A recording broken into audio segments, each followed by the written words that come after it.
You gotta stop babying him. He owes me money. Hit him with a fucking bat. I come all over the fucking block. What are you kidding me? Is that the advice you give the kid? Is that the advice, you fucking hoodlums? Stop, babe. Come on, let's go. I'm treating him like a Don't listen to these hoodlums. I'm gonna go to Gino's. I'll be right back. All right. What's the matter? This guy Louis Dumps over here, you know, he owes me $20. It's been 2 weeks now, and every time he sees me, he keeps dodging me. Yeah. He's becoming a real pain in the ass. I mean, should I crack him one or what? What's the matter with you? What have I been telling you? Sometimes hurting somebody ain't the answer. First of all, is he a good friend of yours? Nah, I don't even like him. I don't even like him. There's your answer right there. Look at it this way. It costs you $20 to get rid of him. Right? He's never gonna bother you again. He's never gonna ask you for money again.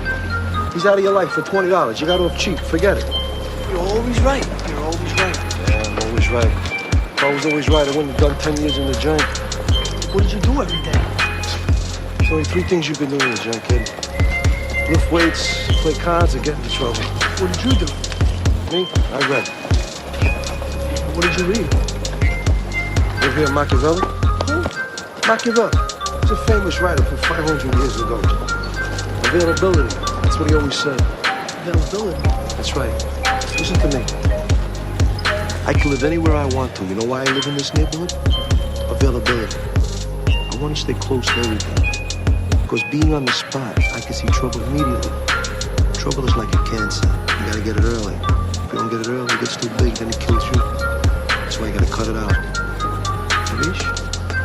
Huh? Welcome back to our Humble San Diego podcast. This is Drop the Mic, and we are your hosts, Admiral Atlas. What up? James Varney. Hey, what's up, guys? And I, the Swan. Thank you for tuning in to episode 227, Streets of the Bronx, where we will be discussing Robert De Niro's directorial debut, A Bronx Tale. But before we talk any further about that scorching gangster classic, let's hit everyone with some warm-up segments. So, James, what do you have on the news front for us this week? All right. So first of all, if you haven't seen any of the Vin Diesel memes that have been coming out the last week, I highly recommend you checking those out. They are pretty hilarious. Where have you been? I just wanted to throw that out. There's so many of them now. If you haven't seen them, I mean, there's probably like 1 million out now, so they are all equally hilarious. But moving on to some actual news, Kevin Feige, in an interview, he actually said that Marvel Studios is leaning more towards getting rid of the long-term movie deals for its actors going into the future films or franchises. He stated that he really wants people to come in excited to be in this universe and excited for the opportunity to do more things, opposed to being locked into a contractual obligated contract. He wants to add more variety to the cast, basically. I think he just feels like some actors may feel like they're kind of just being strung along because they have to do some of these films. I think they might do maybe like one or two movie deals within a contract, but I know the majority of the Avengers that came out in 2009, 2008, whenever they first started coming out. I think all of them were like locked in for like 8 movie deals or something like that. Damn, that's years. Yeah. I think Hemsworth just recently renewed his contract for another few movies. Let me guess, as Thor? Yeah, as Thor.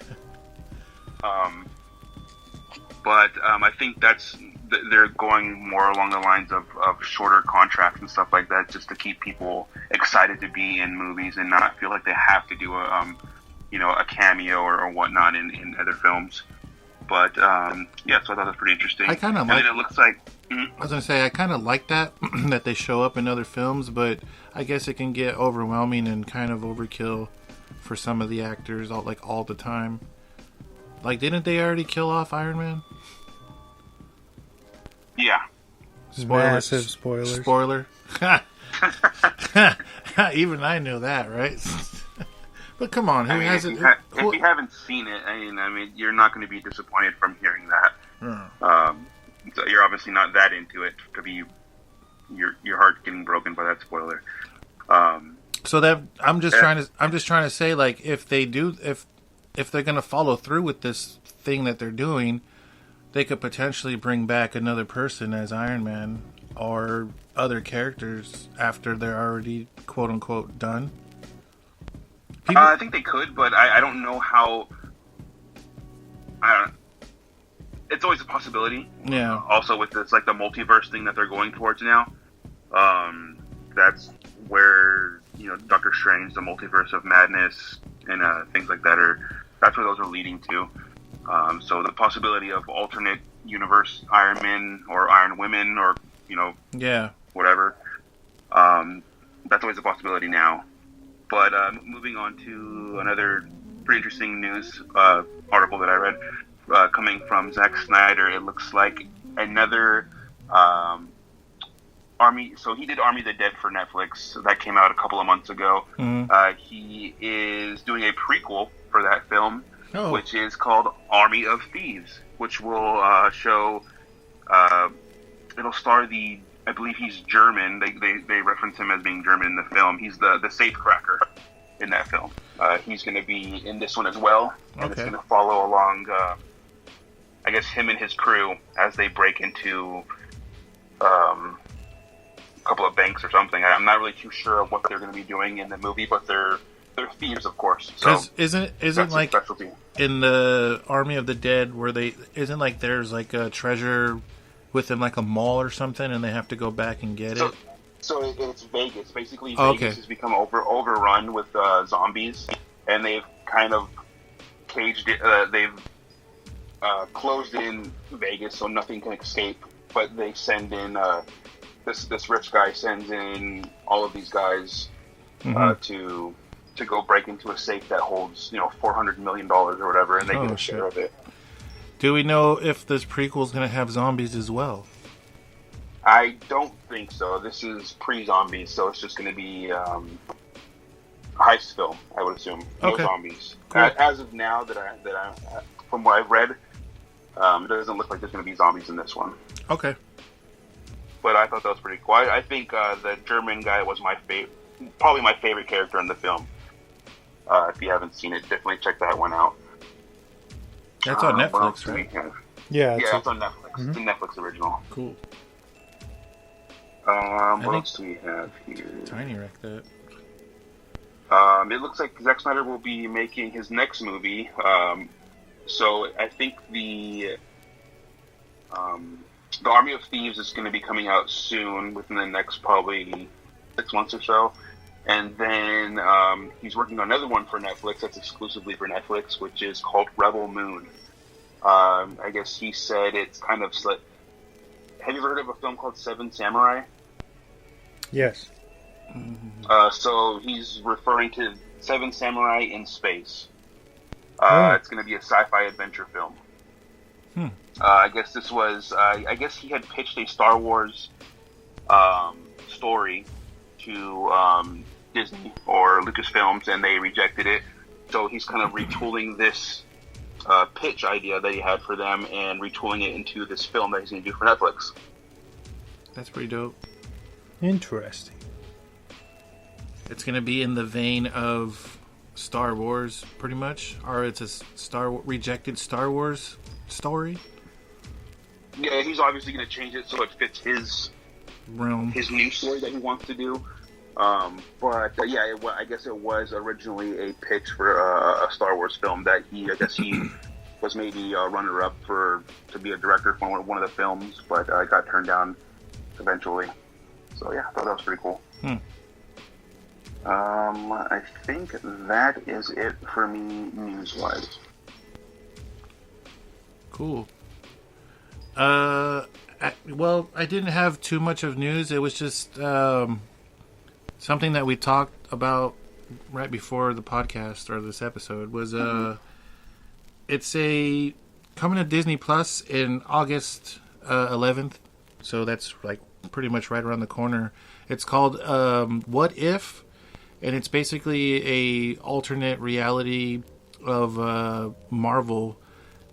All of pretty much pretty much the whole Avengers Marvel universe. Was it that MCU? So it's an animated series coming to Disney Plus. I didn't know too much about it other than this post I seen about Chad being like one of the main characters for, I guess, one of the stories. But what did you say he was going to be doing? He's going to be like being Star-Lord, right? Yeah, so in that alternate world or universe, his character, T'Challa, actually gets taken by... Yondu? Yondu, yeah, that's his name. He gets taken by Yondu instead of Peter Quill. So he actually becomes Star-Lord instead of Peter Quill. And I don't know what happens to Peter Quill. I think he just goes on to live a normal life. And then there's a what-if version of if the Avengers became zombies. So that's another version. No way. Yeah, pretty cool. They have a bunch of action figures, and there's comic books and stuff about it.